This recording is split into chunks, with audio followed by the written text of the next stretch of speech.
evening and welcome to this eToro webinar. I'm Elliot Gotkin and it's my pleasure to be your host once more. In a moment, we're going to get to our special guest, but first, just to remind you that if you've got any questions, you can send them through to me either via the webinar application or on Twitter via the eToro handle, which is @eToro. That is @eToro.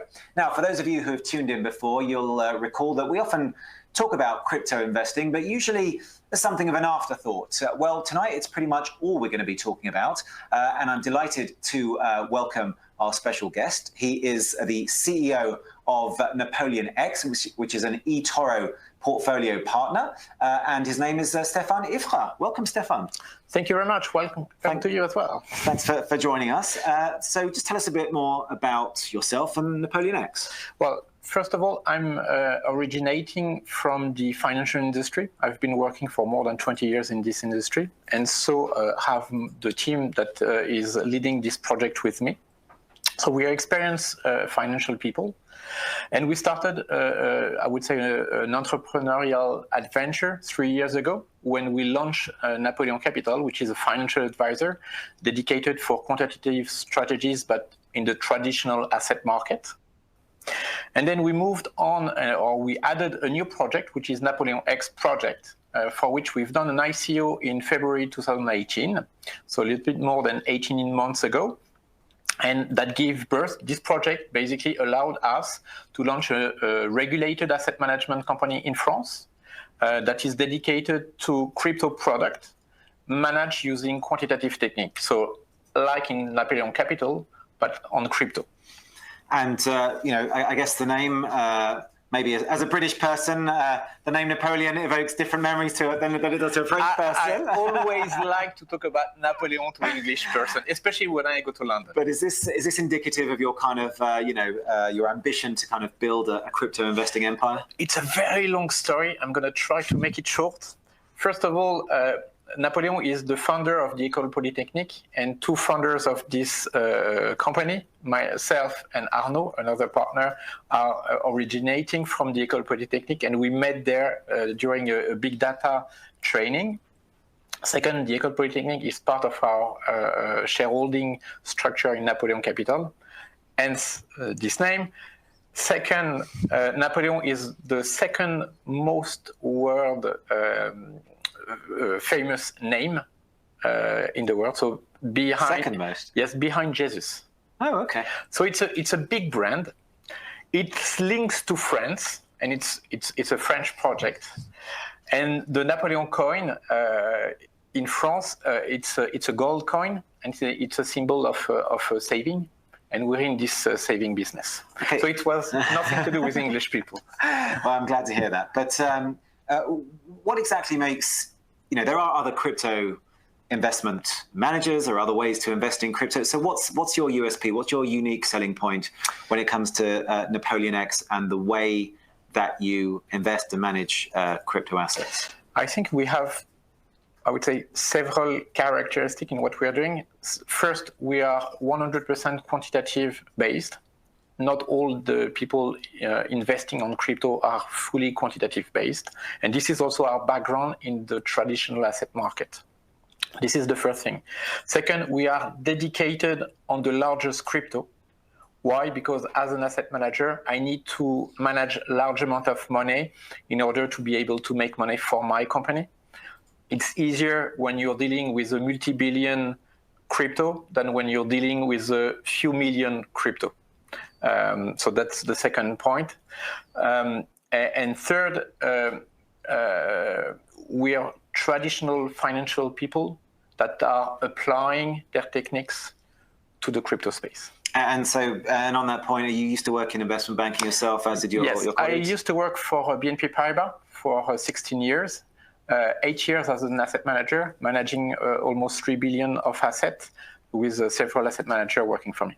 Okay. Now, Gartner, the consultancy, has a little thing called the hype cycle, which kind of talks about all the shiny new things that everyone's getting excited about in technology. And Napoleon X kind of ticks two boxes there, which is artificial intelligence, or AI, and also blockchain, I guess, or crypto. So how did the marriage of AI and crypto come about for you? Well, first of all, we started in the quantitative space for traditional assets. And when you say quantitative, you have a lot of techniques around quantitative, AI being one of them. And then when we decided to take or to put a foot in the crypto space, the reason behind this was that we were managing, let's say, asset on an automated basis with an asset that is automated by nature, i.e. crypto are automated by nature. And that's where we made this, let's say, this marriage at the time, and that's when we started. But I mean, how, investing long in stocks or managing traditional assets, let's call them, is a bit different from kind of overseeing crypto assets. So, what and why did you decide that, we need a crypto fund, that we should have an ICO, that we should, go all in on crypto assets? First of all, we believe in the blockchain as a technological tool. And more and more companies are starting to adopt the blockchain in their daily usage to replace some of the procedure that they may have had, to add more transparency, to reduce cost, to, accelerate the processing. Once you acknowledge the fact that these companies are adopting blockchain as a technology for their, day-to-day operation, they need to buy the crypto associated with this blockchain. Otherwise, the blockchain doesn't work. I.e., that means that you're creating the demand for tomorrow for the crypto. That was the starting point. So we truly believe that this is a new technology that will require the crypto, and you're going to have a demand for the coming 5-10 years. And once you have a new asset class, because then that becomes an asset class, you need someone to manage it for you. In the traditional asset space, we're only a financial advisor, i.e. we are telling when to buy or sell something, because you have very good asset manager around this. In the crypto space, you don't have regulated asset manager for this asset. As we are former asset manager within the company, we decided that it was our duty to go and get the regulation. But are the techniques that you would apply to managing, again, traditional assets, can they be just transferred, hook, line, and sinker to the way that you manage crypto assets? Absolutely. As a trader, I could trade orange juice, pork belly, whatever, as long as it makes money. We're talking about Trading Places now, I think. So yeah. Sorry? We're talking about the film Trading Places now. Yeah, no. Honestly, once you're in the trading industry, it's very easy to go from one asset to another asset. Yes, you have some specificities. For example, if you're a fixed income trader, you have to take into account the carry of the instrument versus equity or versus crypto. There are some specificities, but then at some point, it's really a question of market timing, and the way we approach trading is really through when you should be in or out. And the way to decide when to be in or out, this kind of technique, really you can apply this from one asset to another. And that's exactly what we've done. We've come from the traditional asset space, and we are using most of the techniques that we've developed there for crypto. So does that mean that an algorithm that you've had kind of working in traditional assets can just kind of be moved across? It needs to be learned? It's not exactly the same algo, but the way you build an algo is exactly the same approach that you have. It just need to, adapt itself to the way your underlying works. Now, I don't want you to, I would love for you to, but I know you're not going to reveal any secrets, but is there something that you can tell us perhaps that the algorithm has learned? Maybe it's, when interest rates rise, crypto assets tend to fall, or are there any particular things that you've noticed that you can share? Well, the way you develop an algo on a particular asset is you need to observe the asset. How does it behave?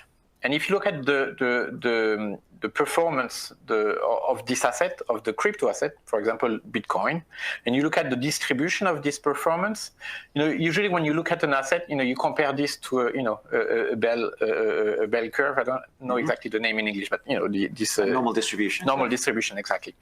Usually on normal distribution for a traditional asset, you have fat tails on the left side and on the right side. Right side is when it's going up much more than it is anticipated. On the left side, or it's going down much more than what it should be anticipated by this distribution. If you look at the crypto asset, the Bitcoin, in fact, you only have a fat tail on the right side, so only on the upside. And in fact, on the left side, it's below the normal distribution. That means that you have really a bias to be long as opposed to be short. Well, I'm glad you mentioned that, because that brings me on to my next question, which is, if that is the case, would it be correct to assume that you are only going long on these assets, or do you also go short on them as well? Well, the strategy that we've developed for eToro effectively can only go long. And because we wanted to have something that is simpler, simple in terms of explaining this to clients, we didn't want to enter into high frequency trading. Even one trade a day could be kind of destabilizing for clients. So we wanted to have something that was stable in terms of positioning. And that's why we decided that it would have to be only long position taken by the strategies. Okay, and of course, the other difference, I suppose, that crypto has compared with traditional assets, quote unquote, is it's slightly more volatile. Slightly more volatile. It's been another volatile year, but overall, if you started the year by going into crypto at the beginning of the year, you'd be doing pretty well. Where do you see things going for the rest of the year? It's interesting that you're asking about volatility, because that's another characteristic of the Bitcoin market. When you measure volatility, you have people that measure volatility on the upside and on the downside. Overall volatility for Bitcoin is above 100%. And if you look at volatility, what we call upvol, so when the market is going up, the upvol is higher than the volatility of this market. And the volatility on the downside, the downvol, is very, very much smaller than the overall volatility. So that's another characteristic of this. Because is that almost the reverse? Because it's not the reverse. So basically, I think the overall volatility is close to 120% since the last 3 years. The upvol is 130. The downvol is 40. So you can see that there is a big difference in terms of volatility on the upside, on the downside. Okay, so I'm going to come back to my other question. And just to remind those of you watching at home or at work or wherever you are, that if you've got questions to put to Stephane, then please send them either via the webinar application or via Twitter using the @eToro handle. And my question was, of course, where do you see crypto assets overall? And obviously there are differences between them, but overall, where do you see them going for the rest of the year? If I look at the graph, and this time, I'm not talking about a systematic model. I'm just talking about my gut feel as a trader on this market. For Bitcoin, I would not be surprised that by year end, we're much above 20K. Above 20K, which is about double from where we are for Bitcoin right now. Ish. But we could go even higher in a very short period of time. Okay. Regarding Ethereum, it's less obvious. Clearly, it went down slightly more than Bitcoin. Bitcoin is really constructive. I mean, when we've done this top at 14K, then we came back around 9K. But the shape of what we've done is really an accumulation of trading. And really, usually this figure in trading ends up with a very violent, let's say, rise of the asset. I mean, if it's all kind of automated anyway, then I don't know if you can answer this question, but there are a lot of indicators out there, whether it's the potential for recession, trade war, potential for conflict. We saw, of course, the drone attacks on the Saudi oil installations the other day, which obviously the markets weren't necessarily expecting. So with all of those things, what kind of indicators do you feel that are kind of more likely to happen, that may have the biggest impact on crypto assets? Central banks. Central banks. Because they are kind of similar to traditional assets having the biggest impact. They are once again on the path of, let's say, injecting a lot of money. And if you look at gold, it has broken on the upside. It's been quite a while since people were waiting for this break on the upside. And I think it's really interesting to see the combination of both gold and Bitcoin breaking on the upside when central banks are starting to be much more friendly again. And if you look at the trough of the Bitcoin, it was in December.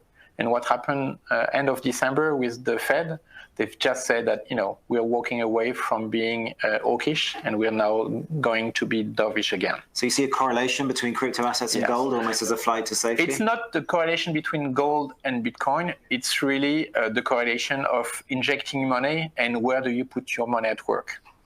And with that in mind, I've heard eToro CEO Yoni Asia talking in the past about how he feels that crypto assets have decoupled from traditional assets. Is that something that you feel has happened as well? Well, if you look at the performance since the beginning of the year, Bitcoin is up 3 times. Equity is nowhere near 3 times. And if they're also up quite strong. Yeah, but not that much compared to Bitcoin. And if you look at the shape as well, or if you calculate the correlation between Bitcoin and the S&P 500, for example, it's close to 0. And in the context, you said central banks have the biggest impact, but we've got so much other stuff happening. You've got, Brexit, dare I mention it in public, happening. You've got Middle East tensions. You've got, ramping up of sanctions on Iran and all what's going on in the energy markets as well. So which of these things away from central bank moves, particularly the Fed, would you say are the things to really keep an eye on for having an impact on crypto? Honestly, I'm not so sure that any of this event can have an impact. However, if you look at or if you study the structure of the Bitcoin market, and there are a lot of ways to look at it. You can look at it from the CME point of view, where you can trade futures. And basically the volumes that are traded there, they are more than 100% since last December. So we are now talking about close to 500 million traded a day on the Bitcoin market for the future. People trading there, they are experienced traders. They are not, let's say, people trading in their garage. That's the first thing. If you look at then the portfolio holding more than 1,000 Bitcoin, you have a lot of statistics on them. Same kind of statistic in terms of number of portfolio that holds more than 1,000 Bitcoin. To hold more than 1,000 Bitcoins, that means that you have to put a lot of money into this portfolio. And if you look at the structure of the market, it has changed quite a lot since the beginning of the year compared to last year. And you can see that you have bigger and bigger, let's say, account actors entering into this market. So it's not only driven by, let's say, retail people. Clearly now, the more institutionalized people have entered into this market and are really starting to build position. Okay, well, I don't know if we can just pull up on the screen behind us the kind of your investments, kind of the makeup of your portfolio. But I actually don't want to talk about your current portfolio because we can see it there. You've got all the big names up there, whether it's Bitcoin and Ethereum and Litecoin. What I want to ask you actually is if you've got any other kind of portfolios or strategies that you're going to be bringing to the platform anytime soon. Yes, in fact, we're working on bringing a strategy that will be on equity indices. That will mirror what we are doing with BNP Paribas. So the fund I was talking at the beginning that we launched early September with this bank. Basically, we are going to make it available on eToro platform as well. So we are working on that with eToro people right now. We need to do a little bit of automation in terms of trading because you have a lot of trades involved. So we have a little bit of work there. And this fund basically, as of today, is only distribution to professional investor. Tomorrow, it will be distributed to retail people. Okay, great. So I think that's pretty much all the questions that I had planned for you. But got lots of questions coming in from those people watching at home or at work or where have you. So I'm going to start with the first one. This is from Mkabani or M. Kabani. He's asking if your algorithm is is it just based on technical analysis or is it based on, what is it? No, the input of the model are only the prices. This is our main input. And then the way we analyze these prices, basically it's using artificial intelligence technique as well as more traditional technique, let's say involving financial indicators such as moving average, and yes, it can work on some occasion to use moving average. So basically we are building some indicator derived from prices, and this is what we are using to have, let's say, a level above which we're going to be long the asset under which we're going to be long cash. And sorry, just a quick one thing we didn't ask you is how have you done so far this year? What's your... So far, so we launched the portfolio in end of February this year. As of today, we're up a little bit more than 30%. Okay. So at some point we were up a little bit more, but then you had this correction. And since a few days ago, we are starting to see altcoins being live again. Bitcoin is doing almost nothing, but there is something going on in the altcoin market, which was very much damaged during this correction, much more than the Bitcoin. So there is some kind of catch-up or rebalancing there. And we've gone up quite nicely in the last few days. Okay, so I'll just want to remind everyone watching that they should send their questions through on the group chat function on the webinar. But as I say, you can also tweet them to eToro by Twitter on @eToro. Now, next question from Zubatios. He's saying eToro XRP is so far the only asset, to my knowledge, that has real-world utility. Where the rest is mostly a pipe dream. How is this asset represented in your holdings? Does it form the core, or is it more speculative? Well, the way we have approached the strategy that we are putting on eToro is that we are not, let's say, expert in technology. So we don't want to choose between the top 5 crypto, which one will be the predominant one. So we say that we would put 20% on each of them, and we would apply our systematic trading strategies on each of these pair. And that's basically the philosophy of what we are doing. We are not saying here, or we're not expert in terms of choosing the next winner. We are just there to say, well, you have the 5 top crypto. Among them, there should be some kind of continuity. And we want to have them or to be on board with them. So is it just a question of, you're either 100% invested because you think everything's going to go up very strongly, or you're 0% invested? Yes. Is that for each currency, that's exactly the approach that we have. So let's say that you have 3 currency with an uptrend, you would have 60% of your portfolio exposed and 40% in cash. So how much is exposed right now? Right now, we are close to 80%. 80% exposed. Yeah, so that's the confidence from you on... It's not a question of confidence. Once again, we have models that tell us... confidence from the algorithm. Exactly. Okay. So I've got a question here from Lois. Since eToro is actively getting into the East Asian market, what do you think about the regulation of cryptocurrency trading in emerging markets? Do you think the Bureau, I guess this is is going to allow cryptocurrency to be publicly traded soon in places like China and Africa? I don't think out of your wheelhouse. It's completely out of my expertise. What I can just say is that clearly in the world, more and more regulators are looking into this new asset class. Let's say in France, you had one big law that was just passed a few months ago. And clearly, I think you will have something similar in Germany. Clearly, the US are really scrutinizing this market, and so is the UK. And you need that for this market. If you want this market to develop, you need some kind of regulation. Yes, it started, let's say, very far away from regulation. As we really want this asset class to become an established asset class, it needs to be regulated. So we think it's a good thing. Yes, let's say it puts a lot of constraint for us in terms of how we deal with this asset class. But I think long-term for the market, it's a good thing. Okay. Question from Mad Lama. Do you think the future of crypto will be dominated by a single coin trying to adapt to all industry needs, or will there be multiple big players? Clearly, there will be multiple big players. Why is that? Usually one blockchain is very good at one thing. Bitcoin is very good at transferring money from one place to another. Or not money, value. Ethereum is very good at running smart contracts. And I think, as in the, let's say, IT language existence, usually one language is really adapted to one type of problem. And in life, you cannot expect one IT solution, one blockchain, to become the solution for everything. And if you want to, let's say, make it adapt to a lot of problems, it will be very, very complicated.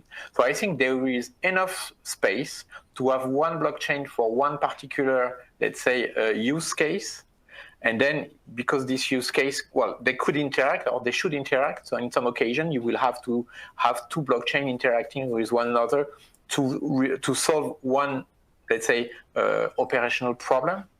So you need to work on interoperability, but I think you need to have blockchain that are focused on one particular use case.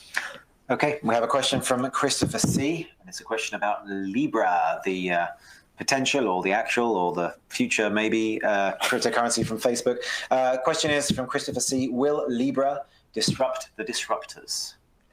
I don't think so. To me, Libra is just one new stablecoin. So in this sense, it doesn't really, let's say, provide any, or it doesn't help greed. You cannot expect Libra to go up by 50%. It's not something to be able to trade in, or so it's just another stable coin, which is very useful for the crypto industry.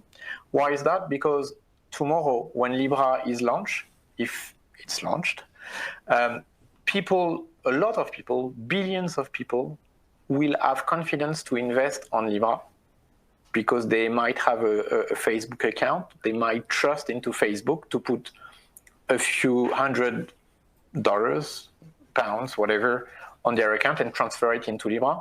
Once they have this Libra through the Facebook, let's say, platform, then this is a cryptocurrency that will be listed on the main crypto exchange.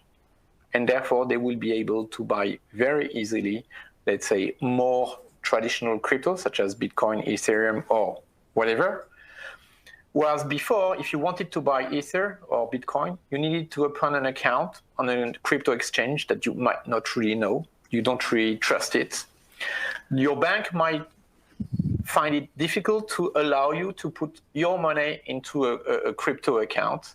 So it was kind of difficult. The steps to get access to the Bitcoin was kind of difficult, or it could also be quite expensive.